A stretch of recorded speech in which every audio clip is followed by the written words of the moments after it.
안녕하세요. 네, 이철원 교수입니다. 여러분들 그 노인의 삶, 노후의 삶에 대해서 많은 생각하시죠? 특히 이제 우리 2025년부터 한국 사회가 초고령화 사회로 간다고 많은 전문가들이 진단하고 있지 않습니까?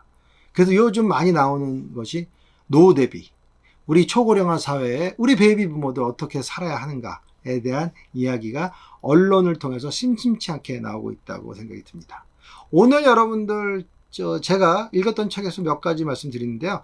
그 책이 바로 후지타 다카노리라는 일본 학자이자 사회복지사가 썼던 과로 노인이라는 책입니다. 네, 여러분들 보시면 이 책 아주 재밌습니다.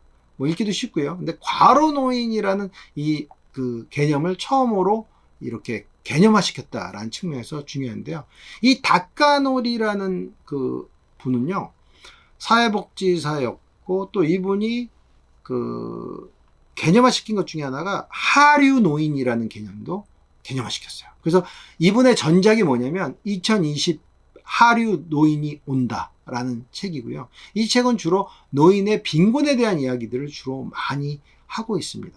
그래서 이 다카노리는 이런 말을 합니다. 고령화 시대 또는 초고령화 시대는 바로 빈곤과의 싸움이다. 아유, 정말 무섭지 않습니까?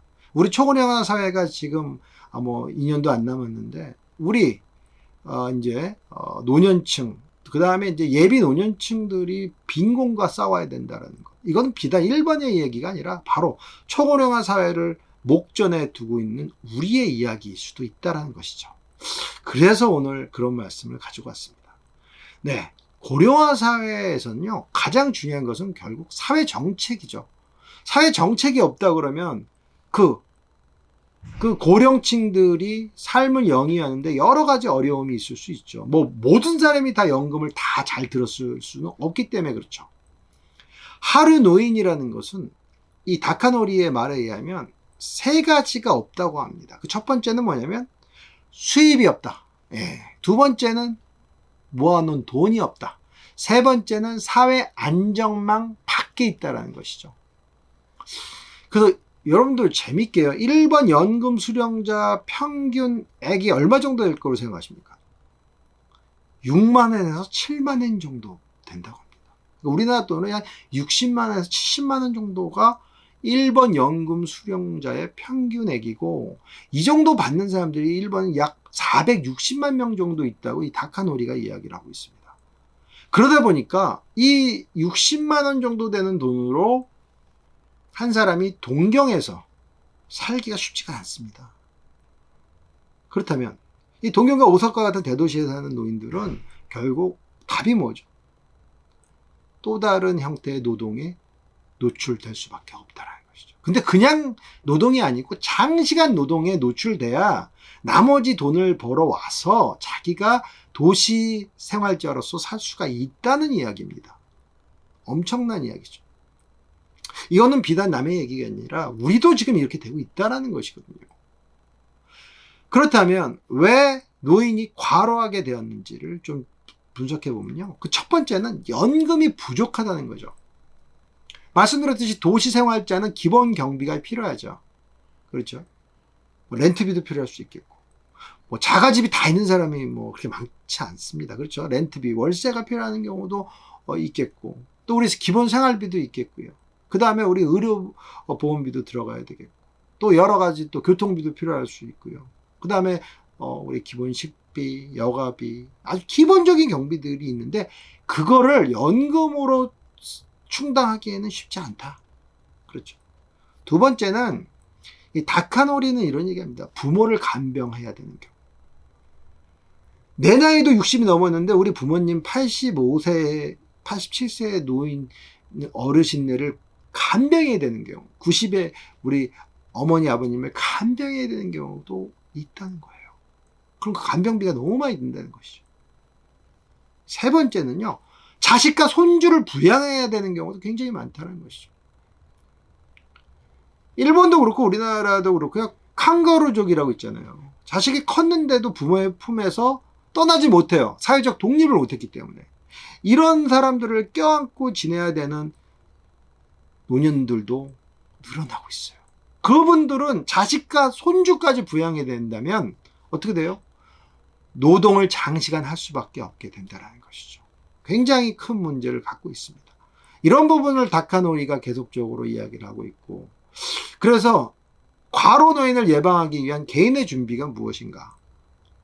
그 첫 번째는요, 퇴직 10년 전부터 퇴직 후를 구상하는 것이 중요하다.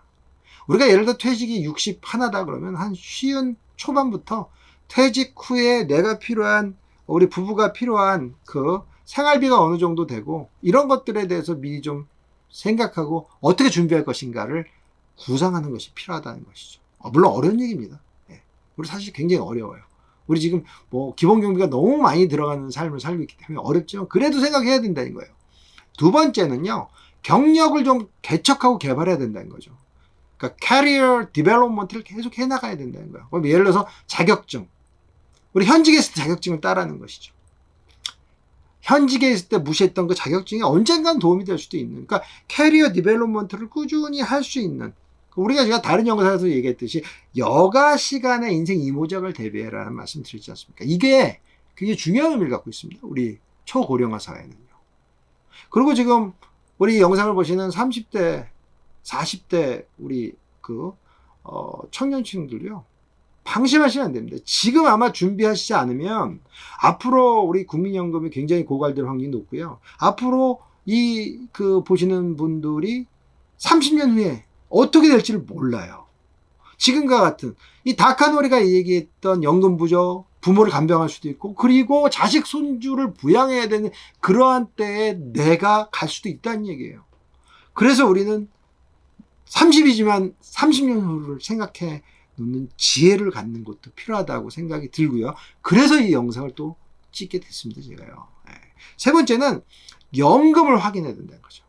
보통 우리가 일반적으로 얘기하는 개인연금, 퇴직연금, 그 다음에 국민연금 아닙니까? 그러니까 연금에 대해서도 우리가 대충 한 10년 전, 퇴직 10년 전부터 좀 준비를 해보자. 예측을 해보자. 이런 것들이 중요해요. 우리 연금 예측한다. 야, 그거 뭔 얘기인데? 그건 뭔 얘기 아닙니다.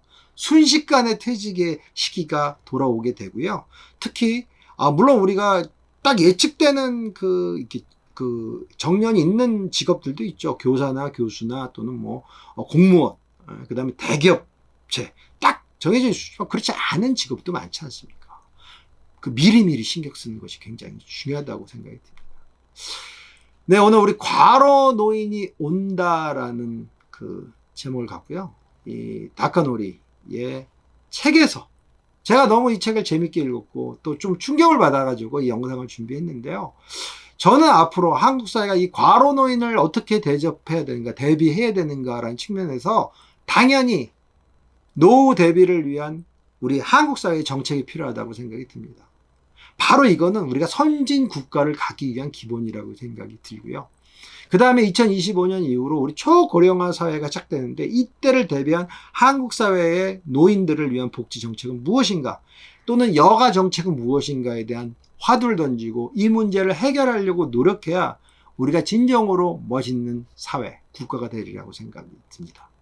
오늘 제가 이 과로 노인이라는, 여러분들 아마 처음 들어보셨을 수도 있습니다. 그 개념을 여러분께 말씀을 드렸는데요. 이 이야기는 앞으로 우리 삶에 대해서 조금 더 생각해보자, 노년을 준비해보자는 차원에서 던진 화두였기도 합니다. 혹시 여러분들 이 영상이 좋거나 관심이 있으시면 좋아요와 구독 눌러주시고요. 여러분들께 좀 더 멋있고 즐겁고 멋진 그런 컨텐츠로 계속 여러분들과 만나도록 하겠습니다. 네, 고맙습니다.